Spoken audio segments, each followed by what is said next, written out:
बिस्मिल्लाहिर्रहमानिर्रहीम बिस्मिल्लाहिर्रहमानिर्रहीम। आप लोग देख रहे हैं मेरा यूट्यूब चैनल बायोलॉजी ब्रेकडाउन। आज हम क्लास 10 के चैप्टर नंबर 3 रेस्पिरेटरी सिस्टम को पढ़ेंगे। सबसे पहले हम इसका इंट्रोडक्शन देखते हैं। इंट्रोडक्शन में आपको ये चीज़ बताई गई है कि जब भी आप किसी चीज़ को बर्न करते हैं तो क्या होता है। ऑक्सीजन इस्तेमाल होती है जब आप किसी चीज़ को जलाते हैं, बर्न करते हैं, और कार्बन डाइऑक्साइड प्रोड्यूस होती है। और ऑक्सीजन के इस्तेमाल होने से और कार्बन डाइऑक्साइड के प्रोड्यूस होने से आपको लाइट रोशनी मिलती है और हरारत मिलती है, यानी हीट मिलती है। तो सेम चीज़ें, यही वाली चीज़ें जो है वो हमारी बॉडी के साथ भी हो रही होती हैं। जब हम फूड को लेते हैं, यानी फूड जब हमारी बॉडी में जाता है तो ग्लूकोज होता है उस फूड के अंदर। Oxygen is needed to break the glucose, और उस ग्लूकोज को तोड़ने के लिए, उसको ब्रेक करने के लिए ऑक्सीजन की ज़रूरत होती है। और जब ऑक्सीजन उस ग्लूकोज के साथ रिएक्ट करती है, यानी उस ग्लूकोज को ब्रेक डाउन करती है, तो एनर्जी रिलीज होती है। तो हमें यहाँ इस इंट्रोडक्शन में कुछ थोड़ी सी जो है वो जनरल डेफिनेशंस के बारे में पता होना चाहिए। जैसे रेस्पिरेशन क्या होता है, फिर रेस्पिरेशन की जो 2 टाइप्स हैं, एरोबिक रेस्पिरेशन और सेलुलर रेस्पिरेशन, उसके बारे में हमें मालूम होना चाहिए। ब्रीथिंग की डेफिनेशन मालूम होनी चाहिए, और रेस्पिरेटरी सिस्टम में कौन कौन से पार्ट्स जो है वो हिस्सा लेते हैं, ये भी हमें पता होना चाहिए। तो हम रेस्पिरेशन की डेफिनेशन सबसे पहले देख लेते हैं कि रेस्पिरेशन एक ऐसा प्रोसेस होता है जिसमें सेल्स जो है वो एनर्जी को ऑब्टेन करते हैं ग्लूकोज से। Oxygen is needed for the process of respiration. ऐसे रिएक्शन में जिसमें ग्लूकोज को जो है वो इस्तेमाल किया जाए और उससे एनर्जी हासिल की जाए, लेकिन अगर वो ये रिएक्शन जो है वो ऑक्सीजन की मौजूदगी में हो रहा है, यानी ग्लूकोज ऑक्सीजन के साथ रिएक्ट कर रहा है और उस ऑक्सीजन की वजह से ग्लूकोज के दरमियान में ब्रेक डाउन हो रही है और एनर्जी हासिल हो रही है, तो ऐसे रिएक्शन को हम, या ऐसे रेस्पिरेशन को हम एरोबिक रेस्पिरेशन कहते हैं। Process in which oxygen and glucose undergo a series of chemical reactions inside the cell. और एक ऐसा प्रोसेस जिसमें ऑक्सीजन और ग्लूकोज जो है वो उनके दरमियान में रिएक्शन हो, और उन रिएक्शंस का, केमिकल रिएक्शंस की एक पूरी सीरीज हो सेल के अंदर, उसे सेलुलर रेस्पिरेशन कहा जाता है।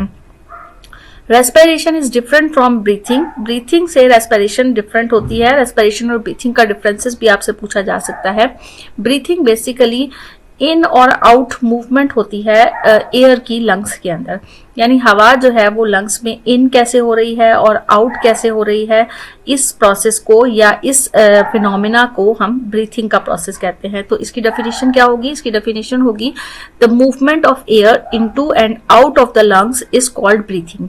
तो respiration is the chemical reaction inside the cell. Respiration एक केमिकल रिएक्शन है जो कि सेल के अंदर होता है। रेस्पिरेशन के नतीजे में जो एनर्जी रिलीज होती है वो हमारे जो बॉडी है या जो सेल है उसकी ग्रोथ के लिए और सेल के बाकी प्रोसेसेस के लिए भी बहुत ज्यादा जरूरी होती है। तो रेस्पिरेटरी सिस्टम्स में जो ऑक्सीजन है वो मूव करती है from outside the environment. Environment से, बॉडी के बाहर से ऑक्सीजन मूव करती है बॉडी के अंदर into the body, and it also removes carbon dioxide from the body. और जब बॉडी के अंदर ऑक्सीजन इन होती है तो कार्बन डाइऑक्साइड जो होती है वो बॉडी से आउट हो जाती है। तो ये एक इंट्रोडक्शन था। अब हम जो है वो इसके एयर पैसेज वे के बारे में पढ़ते हैं कि एयर पैसेज वे यानी कौन कौन से वो रास्ते हैं जिनके जरिए से हवा जो है वो गुजर के लंग्स तक पहुंचती है। एयर पैसेज वे हमारा जो नेक्स्ट टॉपिक है उसमें हमने ये देखना है कि कौन कौन से वो रास्ते हैं जहां से हवा जो है वो गुजरती है और गुजर के लंग्स तक पहुंचती है। बाकी तमाम कॉम्प्लेक्स और लार्ज एनिमल्स में ये एक पूरा प्रोसीजर होता है जिसमें ऑक्सीजन जो है वो बॉडी के अंदर दाखिल होती है और कार्बन डाइऑक्साइड बाहर आती है। बिल्कुल इसी तरह से ह्यूमन बीइंग्स में भी ये एक कॉम्प्लेक्स फिनोमिना होता है, कॉम्प्लेक्स तरीका होता है जिसके जरिए से ऑक्सीजन गैस जो है वो बॉडी के अंदर दाखिल होती है और कार्बन डाइऑक्साइड गैस बाहर आती है। अब ही must have moist and thin respiratory surface, यानी कुछ कंडीशंस होती हैं कि रेस्पिरेटरी सरफेस जो है वो मॉइस्ट होनी चाहिए, लाजमी थिन होनी चाहिए, which gases exchange with the environment can occur, ताकि जो गैसेज एक्सचेंज हैं वो एनवायरनमेंट के साथ, माहौल से गैसेस का एक्सचेंज हो सके। और इसके साथ साथ ही must have some means of transporting oxygen and carbon dioxide to and from the cells, और कुछ ऐसी चीज़ें भी होनी चाहिए जिसके ज़रिए से ऑक्सीजन जो है वो बॉडी के अंदर दाखिल हो और कार्बन डाइऑक्साइड बाहर आए सेल में से। We breathe in air to get oxygen and breathe out carbon dioxide and this is called gas exchange। ये गैस एक्सचेंज की एक छोटी सी डेफिनेशन भी आप कह सकते हैं इसे, कि हम जब सांस लेते हैं तो हम एयर हवा जो है वो हमारे अंदर आती है ऑक्सीजन के साथ, और ब्रीथ आउट, और जब हम सांस बाहर निकालते हैं तो कार्बन डाइऑक्साइड ब्रीथ आउट यानी बाहर चली जाती है, और इस पूरे प्रोसेस को गैसेस एक्सचेंज कहा जाता है। अब हमने ये देखना है कि एयर पैसेज वे कौन कौन से होते हैं। तो organ responsible for gas exchange in man are the 2 lungs and air passages which lead to the lungs. वो ऑर्गन्स जो कि गैस एक्सचेंज के लिए रिस्पॉन्सिबल होते हैं, गैस एक्सचेंज की जिम्मेदारी जिनकी होती है, वो बॉडी के अंदर 2 lungs होते हैं, और वो तमाम रास्ता होता है जहां से गुजर के हवा ने लंग्स तक जाना होता है। एयर पैसेज वे में कौन कौन सी चीजें आती हैं? नोज है, फेरिंग्स है, लैरिंग्स है, ट्रैकिया है, ब्रोंकाई है एंड ब्रोंक्यूल्स है। इनको हम एक एक करके पढ़ेंगे। नोज को सबसे पहले हम पढ़ते हैं कि नोज जो है वो एक एलिवेटेड स्ट्रक्चर होता है। ये 2 हिस्सों में डिवाइड हुआ होता है, यानी 2 पार्ट्स होते हैं इसके। एक को हम एक्सटर्नल ओपनिंग जो होती है इसकी, उसको हम नॉस्ट्रिल्स कहते हैं, और उनमें हेयर्स मौजूद होते हैं। The nostrils leads into a nasal cavity, और यही nostrils आगे जाकर nasal cavity में ओपन हो जाते हैं। The top of the nasal cavity has lining of nerve cells। nasal cavity की जो टॉप होती है, जो ऊपरी हिस्सा होता है, उसमें नर्व सेल्स मौजूद होते हैं which are responsible for sense of smell, जिनका काम ये होता है कि वो जितना भी स्मेल यानी सूंघने का काम है वो इन नर्व सेल्स के जरिए से सेंस हो जाता है।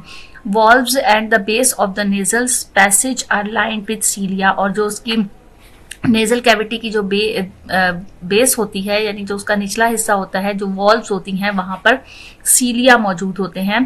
Between the ciliated epithelial cells are goblet cells, और सीलिएटेड एपिथेलियल के सेल्स के दरमियान में गॉबलेट सेल्स मौजूद होते हैं जो कि स्टिकी फ्लूइड प्रोड्यूस करते हैं, जिसे हम म्यूकस कहते हैं। Nasal cavity perform important function. इस नेजल कैविटी में बहुत सारे इंपॉर्टेंट फंक्शन हो रहे होते हैं, बहुत सारे काम हो रहे होते हैं। Air entering the respiratory system must be warmed. जो हवा रेस्पिरेटरी सिस्टम में दाखिल होनी चाहिए वो लाजमी वार्म्ड होनी चाहिए, मॉइस्टेंट होनी चाहिए, उसमें नमी होनी चाहिए, और वो लाजमी तौर पर फिल्टर्ड होनी चाहिए ताकि जो लंग्स के टिश्यूज़ हैं वो हेल्दी रह सकें। तो हेयर्स की जो लाइनिंग है जो कि नेजल कैविटी के अंदर मौजूद होती हैं, वो नेजल कैविटी के अंदर जितने भी डस्ट पार्टिकल्स आ जाते हैं उनको ट्रैप कर लेती हैं, यानी जो हेयर्स होते हैं वो उन डस्ट पार्टिकल्स को ट्रैप कर लेते हैं जो हवा के साथ नेजल कैविटी में आ जाते हैं। Thin layer of mucus moisten the air.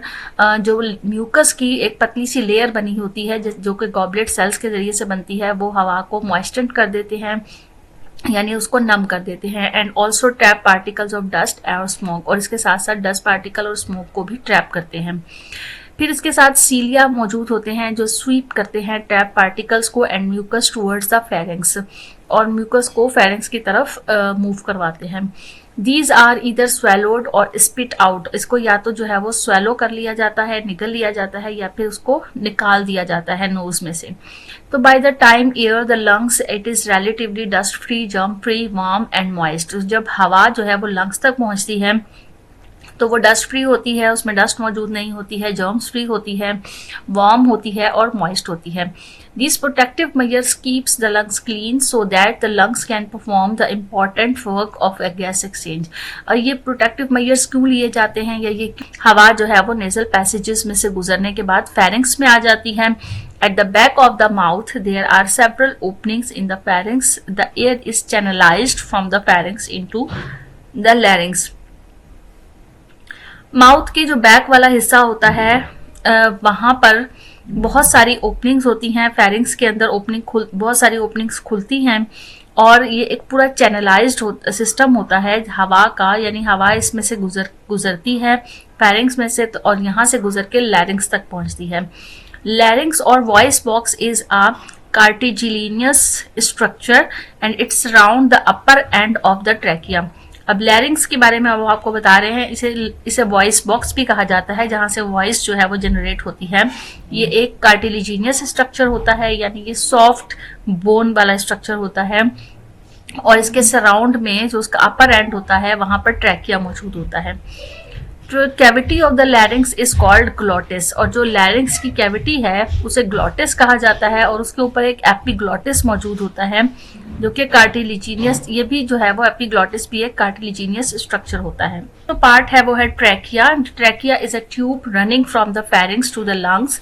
Trachea एक लंबी सी एक ट्यूब होती है जो कि फेरिंग्स से लंग्स तक जाती है। ट्यूब होती है, इसके ऊपर सी शेप्ड रिंग्स मौजूद होते हैं, कार्टिलेज के इसकी वॉल्स के ऊपर मौजूद होते हैं। द कार्टिलेज रिंग है ये ट्रैकिया को ओपन रखते हैं, ताकि जो अगर तो जो है वो एयर प्रेशर कम हो रहा है, जो इंटरनल एयर प्रेशर है वो कम है, तो उस दौरान में भी हवा जो है वो इजीली इन हो सके और सांस लिया जा सके। पूरे एयर पैसेज वे को अगर आप देखें डायग्रामेटिकली, तो यहाँ पर ये आपको जो है वो नॉस्ट्रिल्स नजर आएंगी, ये जो बाहर वाला हिस्सा होता है नोज का, और अंदर इंटरनली जो है वो ये नेजल कैविटी होती है। नेजल कैविटी ओपन होती है फेरिंग्स में, जो कि माउथ के बैक पर मौजूद है, और फिर ये फेरिंग्स जो है वो यहाँ पर जब ओपन होता है तो ये जो इसका ये वाला हिस्सा होता है ये लैरिंग्स कहलाता है, और लैरिंग्स के आगे जाके कार्टिलेजिनियस स्ट्रक्चर बन जाता है, जो कि सी शेप्ड कार्टिलेजियस मौजूद होते हैं। यहाँ आपको इसकी जो है वो रिंग्स टाइप स्ट्रक्चर यहाँ पे नजर आ रहा होगा, इसे ट्रैकिया कहा जाता है। अब ट्रैकिया जो है वो दो लंग्स में जब ओपन होता है तो इसको हम राइट ब्रोंकस और लेफ्ट ब्रोंकस कहते हैं। Trachea divides into two bronchus. Trachea जो है वो दो ब्रोंकस में डिवाइड हो जाता है, जिसको हम प्लूरल ब्रोंकाई भी कहते हैं। लंग्स में जाके ये ब्रोंकस जो है वो मजीद बार बार जो है वो डिवाइड होते जाते हैं और एक मैस सा बन जाता है फाइन ब्रांचेस का, जिसे हम ब्रोंकियोल्स कहते हैं। Bronchioles branch into many short tubes of equal diameter called alveolar duct. ये जो ब्रोंकियोल्स होती हैं आगे जाके बहुत छोटी छोटी ब्रांचेस में डिवाइड हो जाती हैं, और ये छोटी छोटी ब्रांचेस इक्वल डायमीटर की होती हैं, इन्हें एल्व्यूलर डक्ट्स कहा जाता है। आखिर में बिल्कुल एंड पर इनमें एक हॉलो बैग्स टाइप स्ट्रक्चर होता है, जिसे एयर सैक्स कहा जाता है। ये एयर सैक्स जो होते हैं उनमें बहुत सारे बबल्स लाइक पॉकेट्स होती हैं उनकी वॉल्स में, जिन्हें एल्व्यूलाई कहा जाता है। And alveoli are the respiratory surface of a mammal. किसी भी मैमल का जो रेस्पिरेटरी सरफेस है ये एल्व्यूलाई होता है। डायग्रामेटिकली अगर हम इसको समझने की कोशिश करें तो ये माइक्रोस्कोपिक एयर ट्यूब्स हैं, और ये आगे जाके पाउच टाइप स्ट्रक्चर जो है वो बना लेती हैं, जिन्हें एयर सैक्स कहा जाता है। और इसके अंदर छोटे छोटे जो बबल टाइप स्ट्रक्चर ये आपको नजर आ रहे हैं, ये एल्व्यूलाई हैं।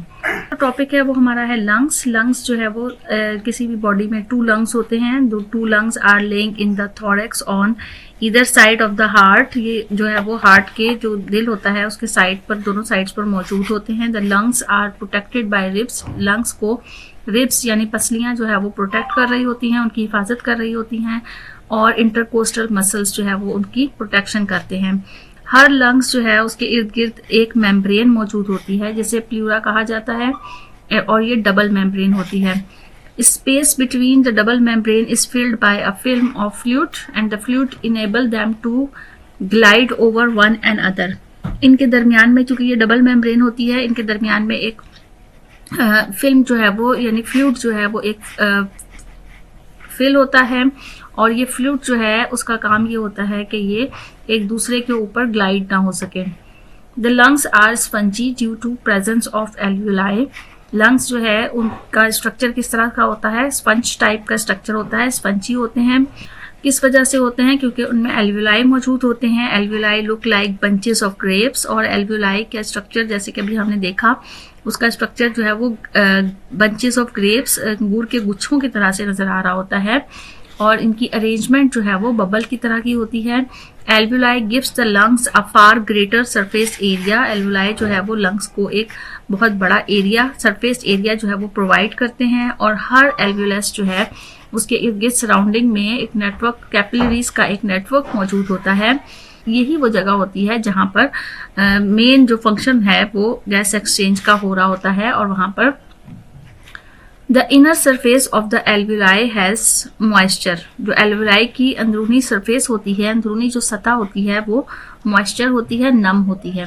यहाँ पर पूरा एक प्रोसीजर जो है वो आपको समझाया गया है कि ऑक्सीजन जो है वो इस मॉइस्चर में, इस नमी में डिजोल्व हो जाती है और उसके बाद डिफ्यूज हो जाती है जो थिन वॉल्व होती हैं ब्लड कैपिलरीज की उसमें, और इस तरह से ब्लड में आ जाती है। Carbon dioxide diffuse in the opposite direction, और कार्बन डाइऑक्साइड जो है वो ऑपोजिट डायरेक्शन में डिफ्यूज होती है। इस तरह से गैस का जो एक्सचेंज है वो डिफ्यूजन के जरिए से होता है, एक थिन मेम्ब्रेन के जरिए से, जो कि कैपिलरीज की होती हैं। इसी को आप डायग्रामेटिकली भी जो है वो देख सकते हैं। ये रेड ब्लड सेल्स की एक आपको जो है वो लेयर नजर आ रही है, यानी कि ये जो है वो ब्लड की कैपिलरीज हैं, blood flow in capillaries, capillaries के अंदर ब्लड फ्लो कर रहा है। और ये जो आपको रेड कलर से जो एरोज शो होते हुए नजर आ रहे हैं, उसमें एयर जो है वो इन हो रही है ब्लड के अंदर, और जो ब्लू कलर से एरोज शो होते हुए नजर आ रहे हैं वो डिफ्यूज आउट हो रहा है। कार्बन डाइऑक्साइड गैस जो है वो डिफ्यूज हो रही है। तो ये गैस एक्सचेंज का एल्वियोलस के अंदर जो है वो पूरा आपको एक डायग्रामेटिकली स्ट्रक्चर दिखाया गया है। वो हमारा टॉपिक था जिसमें हमने एयर पैसेज वे पढ़ा, इसके और लंग्स का स्ट्रक्चर देखा, और हमने देखा कि किस तरह से गैसेस जो है वो इन रास्तों से गुजर कर, जो पैसेज है उनमें से गुजर कर लंग्स तक आती हैं, और फिर लंग्स में किस तरह से उसमें डिफ्यूजन का प्रोसेस होता है और ऑक्सीजन गैस इन और कार्बन डाइऑक्साइड गैस जो है वो आउट होती है। उम्मीद है आपको ये टॉपिक अच्छे से समझ में आ गया होगा। साथ रहिएगा इसी यूट्यूब चैनल पर। अपना बहुत ज़्यादा ख्याल रखिएगा। अल्लाह हाफिज़।